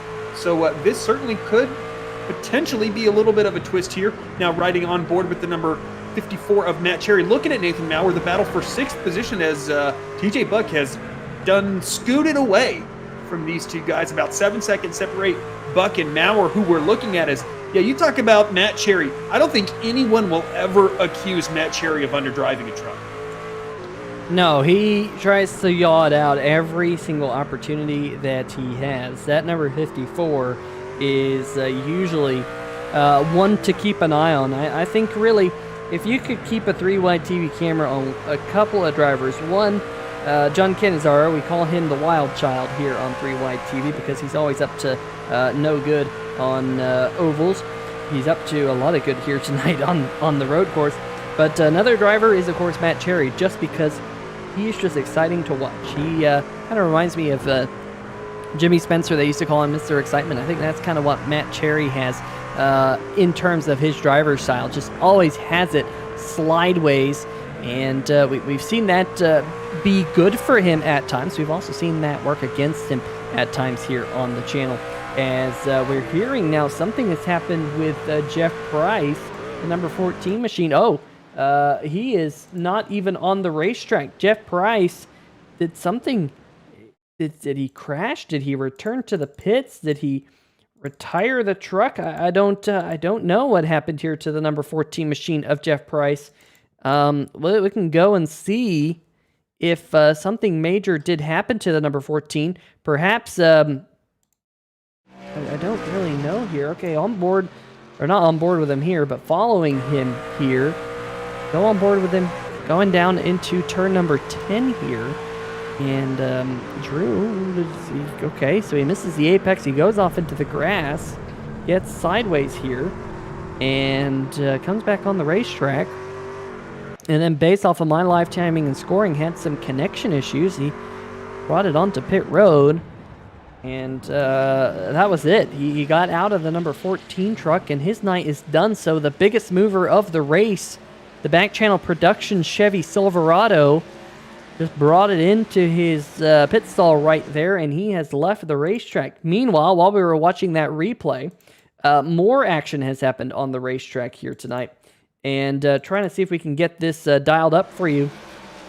We believe it's involving the number 33 of Jeffrey Johnson Jr. It has not been a great night for Jeffrey. He's down in the 16th position. Once he passes Jeff Price, he will move up to 15th. You can see he gets it all wrong, back end locked up, and the 33 just kind of spins around, but he's able to minimize the damage, and I think that will be kind of job accomplished for him. There's the number 14 of Jeff Price still sitting in his pit box, Drew. Stricken in his pit box right now. Not sure what is up with that. Meanwhile, Stan Hausman in the number 39 machine in the 13th spot just had a little bit of an off track, but he is back going in the right direction here on 3-Wide TV, as you just got a glimpse of that battle between Josh Sobel and Chris Darling. By far the best battle. Whoa, Travis White, the 23, goes around right in front of him, but looks like both of these drivers able to get on through, no damage. we had the same reaction. I just didn't have my microphone keyed there, Peter, as I went, whoa, when the 23 got sideways there as well. That's what I'm talking about. Things that aren't necessarily your doing can entail your demise right there. Is the 23 just slides on entry and slides on exit. And that's a close miss by Chris Darling. That's a good old Code Brown moment if I've ever seen one. As one thing that has happened is John Cannizzaro not had great luck with lap traffic. He has lost a little bit of his lead, about a second and a half, to Philip Scott, cutting through the likes of the number 54 machine of Matt Cherry and I believe the 971 of Nathan Maurer. Down under 15 seconds now, was over 16, well over 16 seconds between the two. So we will see if that trend continues. But this battle continues on as it has for, it feels like, since about lap 3 or 4, Peter. Now on lap 53, these drivers, these two, number 11 of Chris Darling, number 57 of Josh Sobel, have been nose to tail. And Sobel just hasn't had the opportunity, hasn't created the opportunity to get by this number 11 machine. But we are running out of time here with 10 to go. And Drew, you really hit on something that I was thinking myself when you started talking, that this battle's been going on, like you said, since about lap number 3 here tonight. The mental strength out of Chris Darling, who's been able to hold on to this position and not make any critical mistakes, has been huge.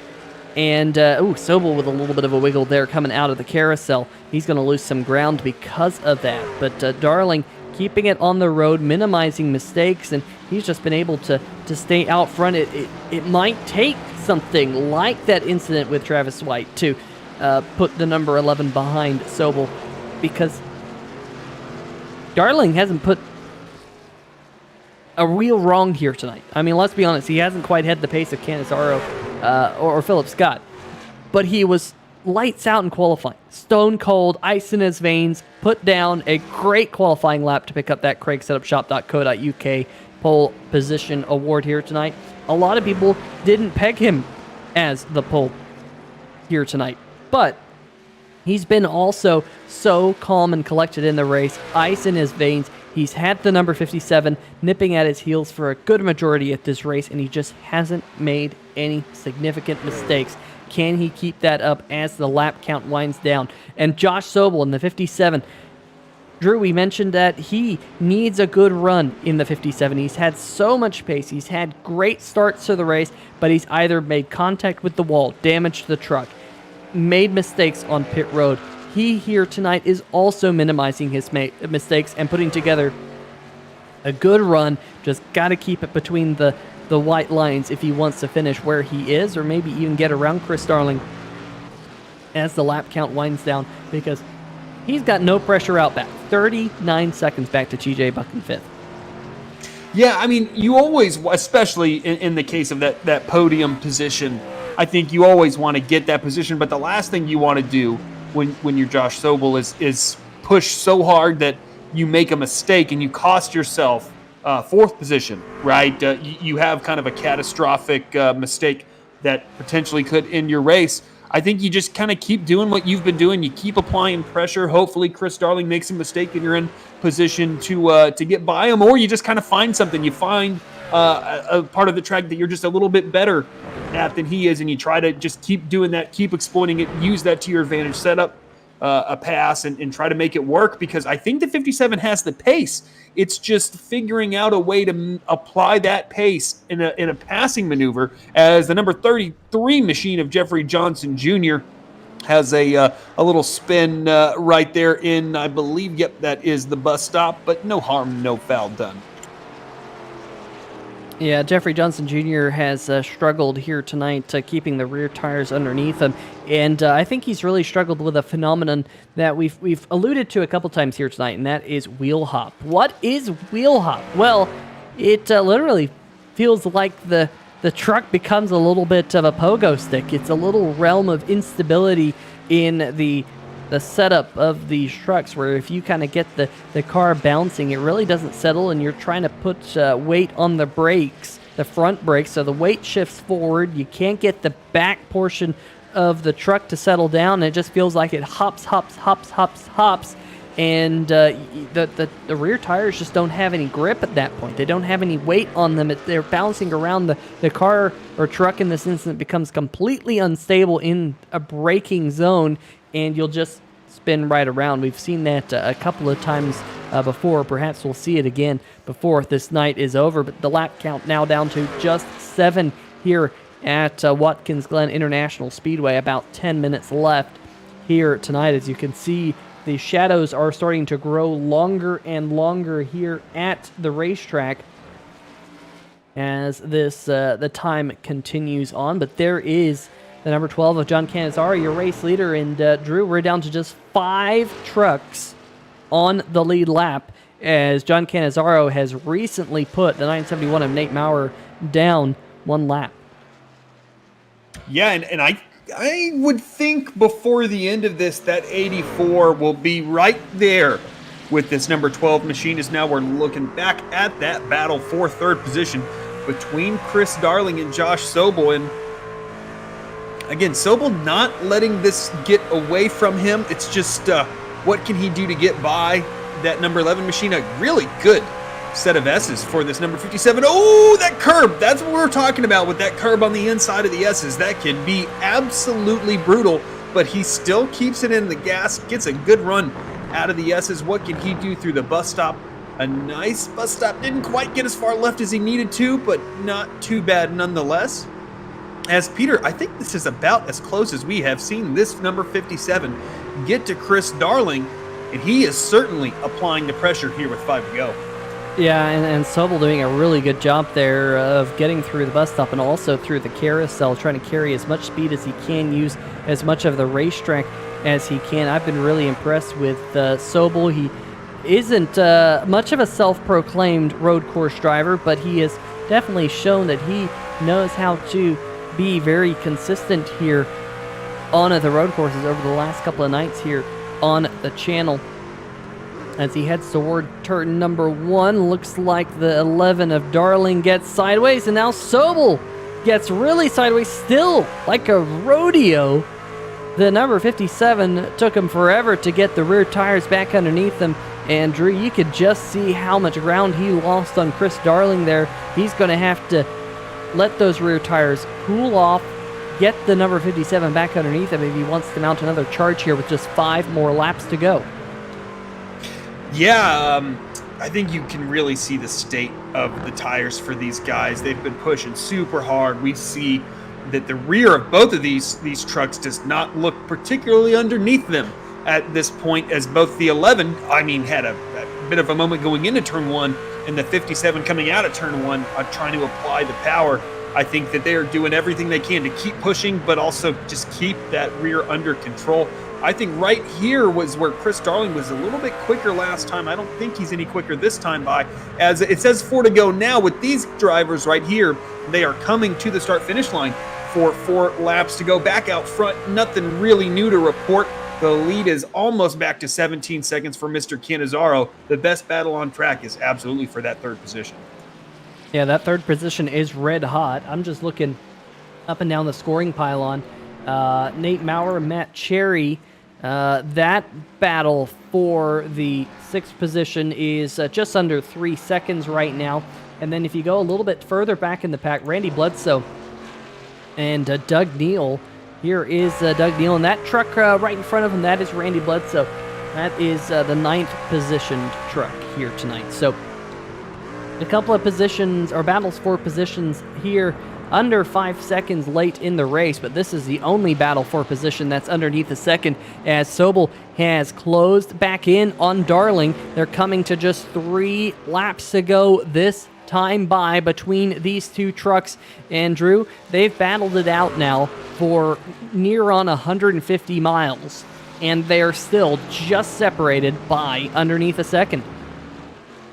Yeah, what a battle between these 2 drivers. It's just who can make the fewest mistakes here, with coming to 3 to go as they cross the start-finish line. Now, And that 57 just been so consistent with applying pressure to Chris Darling, who just has not responded by making mistakes.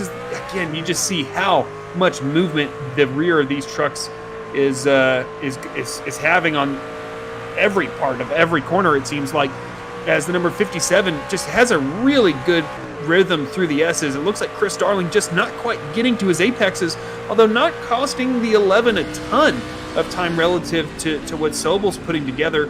And we'll see how this bus stop goes for both of these drivers. Sobel a little wide through that second left-hander that kind of put him in a compromising position, but not too much time lost. Pretty steady for both of these drivers. I like that line that Chris Darling put through the carousel right there, as he maybe got a little bit momentum coming out.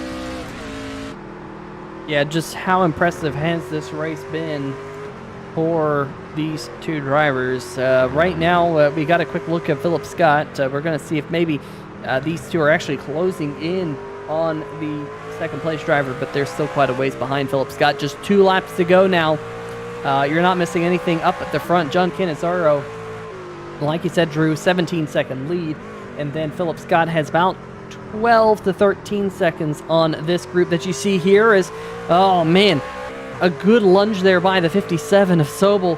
What does Sobel have left in the tank? I know Rich Sobel in the chat is saying, you're killing me, guys, because this is such a good battle for position as Sobel tries to find his way on past.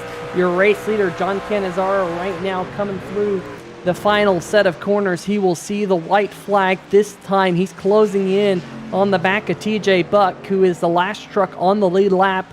If Cannizzaro can get past the 5th place number 84 machine, we'd be down to just only 4 trucks, on the lead lap. Wouldn't that be something? But let's check out this battle. Sobel continuing to close in. It will be white flag this time for these two drivers as they're battling for the last spot on the podium. Yeah, and again, that little incentive of getting an interview post-race is always kind of one of those things I think most drivers would prefer to have that interview over not. And here comes that number 57 machine of Josh Sobel down the front stretch, closing in a little bit on that 11. This will be the last time they go into turn 1. This is such a crucial time to not make a mistake on exit. The 57, a little bit of wheel spin, a little loss of momentum, but over the last few laps especially, a little bit better through the S's has been Josh Sobel. We'll see if that's the case this time. I think Darling had about as good of a set of S's as we've seen from him. Sobel lost a little bit of time, maybe just a little bit, as they head down towards the bus stop. Meanwhile, on the other side of the racetrack, John Cannizzaro working his way through the final corner. He will come around to win the MaxGrafix.co 150 at the Glen, coming across the start-finish line. What a strong performance it has been for him. Meanwhile, late race, last lap dramas as Doug Neal has gotten past Randy Bledsoe. But let's check out that battle between Darling and Sobel. They're coming into the final set of corners. They're catching up to Vincent Valvano in the carsforcause.org F-150. Can Sobel with a lunge to the inside in turn number 11. They do not make contact. Darling is going to hold on for a second, but hold on. Here comes Sobel to the inside. No, Darling does hold on to third by inches on the number 57. What a fantastic run to the start-finish line. DJ Buck there in the number 84. He did stay on the lead lap, so he will come around to finish in the 5th position here. But what a great run to the finish, and we're going to have to figure out what happened to Randy Bledsoe on the final lap. This was the battle between Doug Neal and Randy Bledsoe. Here is Randy Bledsoe coming into the first corner on the final lap. Gets sideways, and spins it around and loses that spot to the number 77 of Doug Neal. Drew, we were talking about minimizing those mistakes with Darling and Sobel, but Randy Bledsoe there late making an issue or making a mistake in turn number 1. I've made that mistake late in a race myself, but what a run to the end of the race here tonight. Yeah, I mean, a really fun battle for third position, a really impressive performance by John Cannizzaro. I don't think there's any question who was the quickest driver over the course of this race. I thought Philip Scott maybe a little bit closer than this, but nonetheless a solid second for Philip Scott as John Cannizzaro doing a burnout down the front stretch.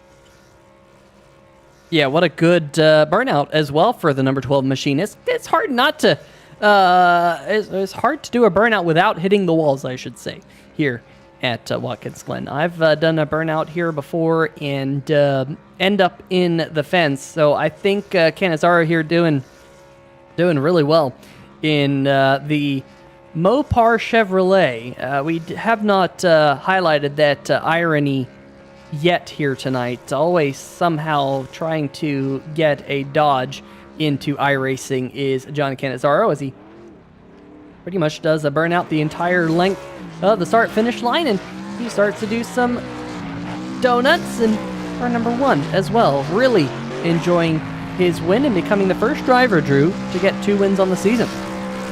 Yeah, he really solidifies his I guess, chase push here in the regular season. I don't think he really has any worries at all. I mean, statistically, I don't think it's even possible for him to get pushed out of the chase now. So a solid result, a solid drive all around by that number 12 machine. Well, let's see if we can dial up some of these post-race interviews for you folks here on the channel. And why don't we start off with tonight's third place finisher, driver of the number 11 machine, Chris Darling, and see what he has to say about that late race battle between himself and the number 57 of Joshua Sobel. Chris Darling, Peter Short, 3 Wide TV booth. You got a copy? I got a copy. Well, I'll tell you what. From, I think, lap 3 onwards, an incredible battle between you and Josh Sobel. Lap after lap after lap after lap.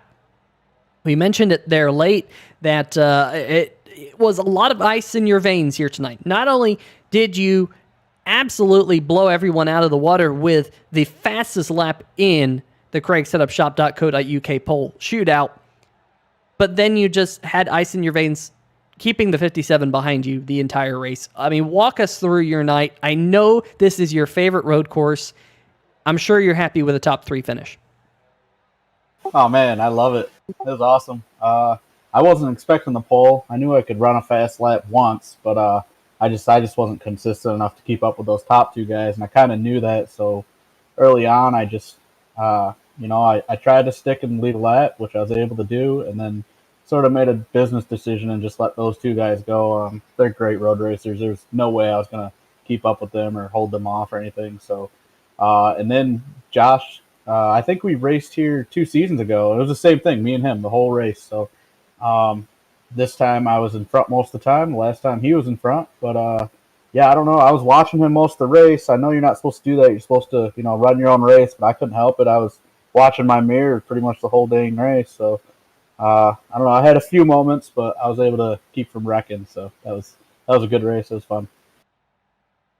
Yeah, it definitely was a great race here tonight, twisting your way through upstate New York here at Watkins Glen International Speedway.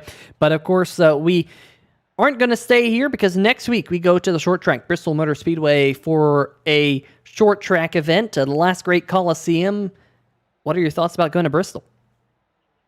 I like Bristol. I like short tracks in general, but Bristol's fun to run. It's a little different than the rest because of all the banking it has, but no, I think I put in a good run there. I've had speed all season, and I'm just not getting the finishes, and it's kind of disappointing. So, I don't know. I kind of got to go in there thinking just, to finish the race, try to get top 5s and top 10s because I got a lot of points to make up. So, hopefully I can stay out of trouble there and just get a finish. I'm not going to – I know it's getting tight on the wins for eligibility and stuff, but I just got to worry about getting as many points as I can, so –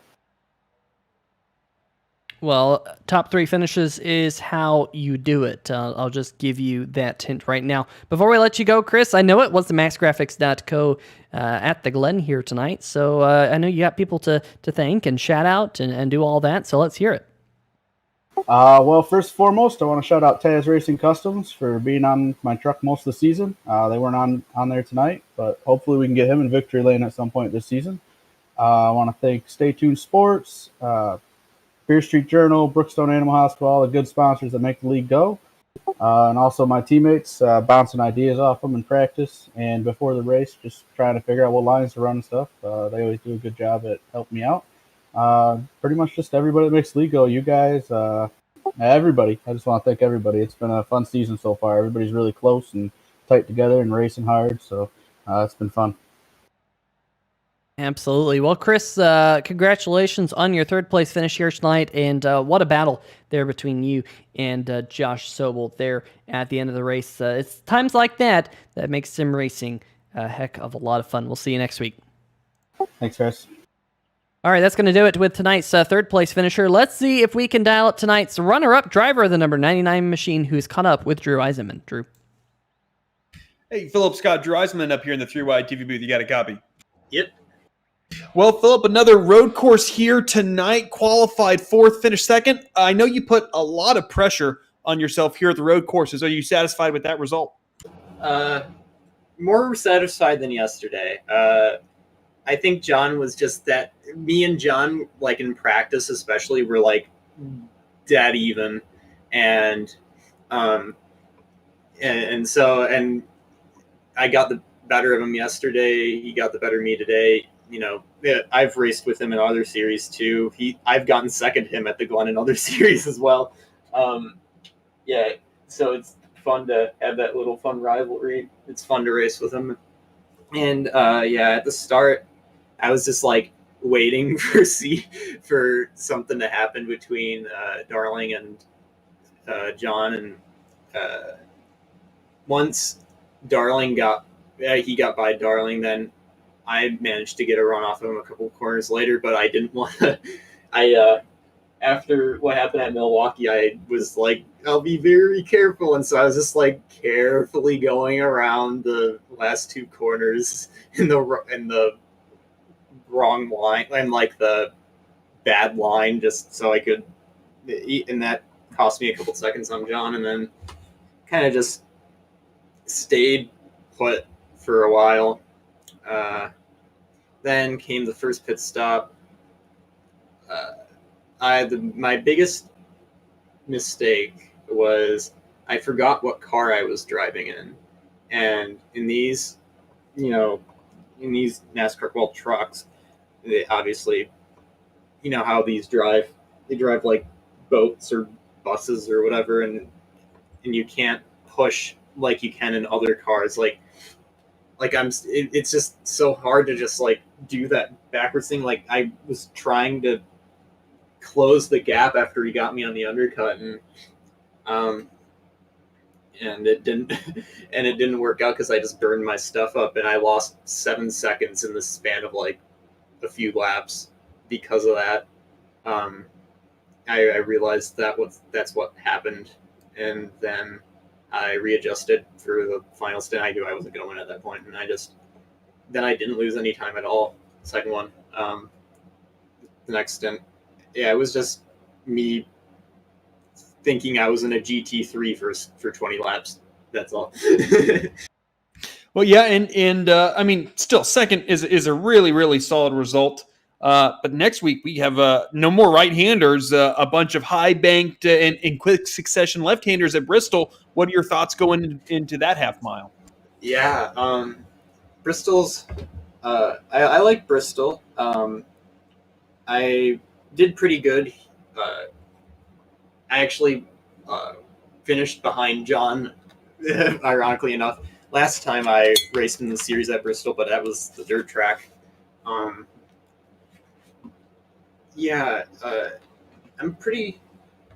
feel good about Bristol, but the main thing is just not to get too much damage there, obviously. Even if you're down a little bit on power, you can still do good. Honestly, it kind of helps to have a little less power because you can just roll through the corners better. I'm not going to intentionally get damaged or anything, obviously. But, I know I've had a bit of experience at Bristol. I feel pretty good about Bristol. And then looking at the rest of the schedule before the playoffs, Lucas Oil Raceway, Talladega is a wild card, but Lucas Oil Raceway I feel good about. Vegas, I feel good about. Honestly, I feel good about most of the tracks that are left. Michigan, I feel especially like because I remember I was a couple seasons ago at Michigan. I was battling for the lead and at one point in the race. So and we'll see how that goes. But yeah, kind of bummed that I couldn't get the win. But I mean, second isn't. It wasn't as. It's not as sad as yesterday because John was very fast, and it's just like even if I was at his bumper, I don't know if I'd be able to get by him. We were pretty dead even on pace when I wasn't thinking I was in a GT3 car. So yeah. Well, again, congratulations on second. Great talking with you again up here in the 3-Wide TV booth. But before we let you go, let's hear those shout-outs. Yeah, obviously National Interleague. We have 11 competitions across the country this weekend, which is crazy. So yeah, that's my. Oh, I've already talked enough. So, yep. Hi guys, here's John. Well, again, congratulations on second, and thanks for talking with us. Yep. All right, that's going to do it with tonight's second place finisher, driver of the number 99 machine, Philip Scott, who had a very spirited event here tonight. But let's see if we can bring in the wild child himself. John Cannizzaro did not start on the pole, but very quickly got himself to the race lead and never looked back. John, tell us about your night. What is it about this place that you enjoy so much? It's just one of those tracks that come to you. You know, I'm sure Drew would also know this, but it's one of those tracks where you get a flow going and you just don't get out of it, and you get some speed out of it. So I don't know what happened to Philip. I think he said he burned all his tires off in that second run. That got me that little bit of lead so I can save some fuel for that last run. But I like the track. It's a fun track, you know, everything you drive on it. I wish they were repaving in iRacing. Been pushing that off for a while. That was a good race.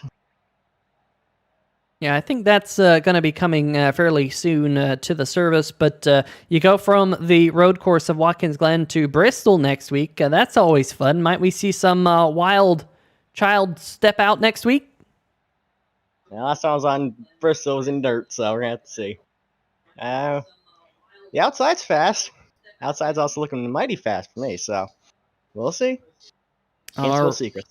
All right. Well, I know you're going to celebrate this win. You're becoming the first driver to become a repeat winner this season in the Stay Tuned Sports Podcast Truck Series. Before we let you go, any shout-outs you'd like to give out? Simshots Racing, TNR, Jeff Price, he does a lot for me in the voice, calling me with some strategy. I know he had a pretty poor bad last half of the day, so shout out to him. STS Sports for sponsoring the league. Don't know if we got Brand Brown to watch, so that'd be an interesting one there. You guys put on the broadcast, and Drew Eisenman for not killing me. Hasn't killed you yet. We'll just put it that way, right? But hey, congratulations on getting your win here tonight, John, and we'll talk to you later. Yep, I'll see you. All right, folks, that's going to do it here with our post-race interviews here tonight. Definitely a lot of fun here, but a little bit of a long one, that is for sure. Let's see if we can bring up those final race results for you back at home. Taking home the win for the second time this season, John Cannizzaro. Philip Scott going to come home in second. Chris Darling in third. Josh Sowell coming home a spirited fourth. TJ Buck in fifth. Nate Maurer in the sixth position, right in front of Matt Cherry. Randy Perdue in eighth. Doug Neal got around Randy Bledsoe on the final lap here tonight, as Randy Bledsoe had that big off in turn number one. He will succumb to Doug Neal and finish in the 10th position, Drew. And in 11th, Steven Doziak Jr. finishing that number 55 machine just outside the top 10. Then it's Vincent Valvano and Stan Hausman in 12th and 13th. Then Travis White in that 23 machine in 14th. Jeffrey Johnson Jr. had a few problems, but still finished the race in 14th position, or 15th position rather. And now we're getting into drivers who unfortunately did not finish, and that is in 16th, Jeff Price, 17th, Garrett Gleason. Jason Shue in that number 3 machine finishes in 18th. Ben Mashburn had a couple pretty spectacular incidents in that number 4 machine. He'll finish 19th. Justin White in that number 2 machine also kind of had another big moment, finishing in 20th. And then Tristan Maher, unfortunately, real life gets in the way sometimes. That's what happened to that number 17 machine. He is the last truck that was to partake here tonight in 21st. Scott Tompkins, rather, was our eye in the sky race official tonight. Yeah, that is for sure, and that is going to do it here for what we have in, of course, the MaxGrafix .co 150 at the Glen. Of course, big shout out to them. Stay tuned, Sports Podcast. The Brookstone Animal Hospital. We didn't have any lucky dogs to give out here tonight because we did not have any cautions. We do, of course, have to go do the biggest mover of the race award. That is going to go to the number 55 is Steven Doziak. Picks up 11 spots here tonight en route to his Taz Racing Customs biggest mover of the race award. Congratulations, Doziak. Make sure to check out Taz Racing Customs for all your custom diecast needs because they can build just about anything. So make sure you hit them up. There's a link in the description to their Facebook page as well. Beer Street Journal. Big shout out to beerstreetjournal.com for being our green-white checker sponsor. Of course, we did not have to use a green-white checker here tonight, but Beer Street Journal, really, really cool. Make sure to check out their website. There is also a link in the description. Big shout-out to everyone in the chat here tonight. Brantley Roden, Rich Sobel, Tristan Maher, William Kerwin, Stay Tuned Sports. We had others check in here tonight as the race went on. Ryderly Angle, JT Poole jumped in the chat at times here tonight. Colin Ullery was in the chat. Really great to see you guys. Garrett Gleason, Adam Dama in Korea. Scott Crump was in the chat here tonight. You guys are absolutely awesome. We really appreciate it. And Ben Hartman also as well. Just recently hit 1,000 subscribers here on the channel. We cannot do it without you guys. Big shout out to our friends over at SimTV for the camera angles we had here tonight. This beautiful racetrack, getting you all the good looks of this racetrack. But Drew, any final thoughts before we head off to Bristol next week? Just a solid road race here tonight. No real big surprises, but some really good battles, especially for that last podium spot throughout the entirety of the race. I don't think you can really expect much more out of a track like Watkins Glen with these big old stock trucks, I guess. But now looking forward to Bristol, tonight was fairly tame, I think, compared to what we're going to see at Bristol. And I think the guy with the least amount of damage is likely going to be the guy in victory lane. That is for sure. Definitely going to be a lot of fun right here. Same place, same time, 9 o'clock Eastern, right here on 3Y TV. But folks, make sure you stay safe and all that good stuff. And we'll see you again right here on the channel. So we shall see ya.